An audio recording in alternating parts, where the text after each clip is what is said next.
Hi మామ war 2 7 years back Hrithik Roshan గారు tiger Shroff గారు కాంబినేషన్లో వచ్చిన వార్ మూవీకి ఇది సీక్వెల్ మామ. అది ఎంత పెద్ద హిట్ అయిందో తెలుసు కదా, దానికి సీక్వెలే ఈ మూవీ. ఆ బొక్కలే ఈ విషయం మాకు తెలుసు, కొత్తదే నుండి చెప్పు అంటారా? జూనియర్ ఎన్టీఆర్ గారు కూడా యాడ్ అయ్యారు మామ, దీనికి కూడా అదే మాట అంటారా? కూలీతో కాంపిటీషన్లో వస్తుంది మామ. సర్లే, ఇప్పటికే మీకు మండిందని నాకు అర్థమైంది. ఈ సినిమా గురించి మీకు డీటెయిల్స్ అన్నీ తెలుసు, బికాస్ ఆఫ్ ఎన్టీఆర్ గారు అని నాకు తెలుసు. సర్లే, ఈరోజు మూవీ చూసాను. మొత్తంగా మూవీ చూసాక నాకైతే నచ్చలేదు మామ. అస్సలు నచ్చలేదా అంటే అసలు నచ్చలేదు మామ. ముందుగా స్టోరీలోకి వెళ్తే అన్ని స్పై యూనివర్స్లో లాగే నేషన్ ఫస్ట్ అనే కాన్సెప్ట్ ఇందులో కూడా ఉంటుంది. కొత్తగా ఏం చెప్పారు అంటే ఇద్దరు బెస్ట్ ఫ్రెండ్స్ శత్రువుల్లో ఎలా మారారు అనేది రిమైనింగ్ స్టోరీ.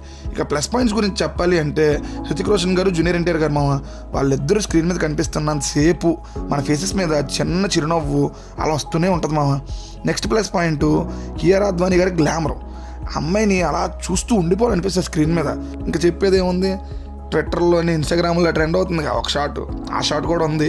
తెలుగులో చూసేవాళ్ళు డిసప్పాయింట్ అవ్వద్దు, వెళ్ళి చూసేయండి. ఇంకా నెక్స్ట్ ప్లస్ పాయింట్ గురించి మాట్లాడితే మెలోడీ సాంగ్ ఒకటి ఉంది మామ, అది బాగుంది. విజువల్స్ చాలా రిచ్గా ఉన్నాయి, పెట్టిన ప్రతి రూపాయి ఫ్రేమ్లో కనిపిస్తుంది మామ. ఉన్న ఆర్టిస్ట్ అందరూ కూడా చాలా బాగా యాక్ట్ చేశారు, అంతే.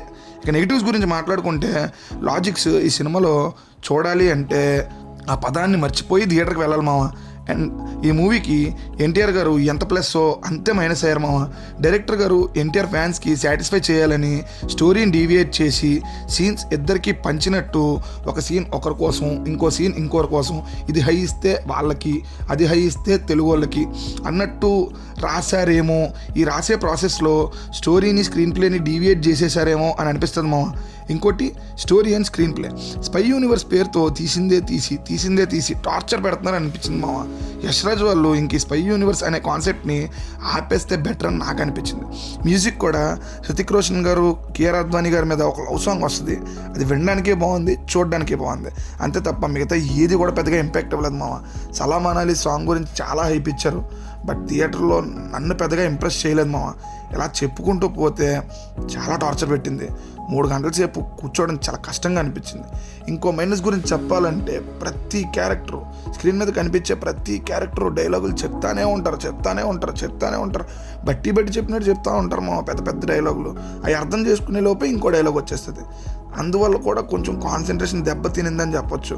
ఓవరాల్గా మూవీ నాకు ఎలా అనిపించింది అంటే బిలో యావరేజ్ అంటాను మామ. బట్ ఎన్టీఆర్ గారు కొత్త లుక్లో కనిపించడం, ఇద్దరు స్టార్ హీరోస్ కలిసి యాక్ట్ చేయడంతో ఒకసారి పాసిబుల్ అనేలాగే అనిపించింది. ఒకసారి ట్రై చేస్తా అంటే చేయండి.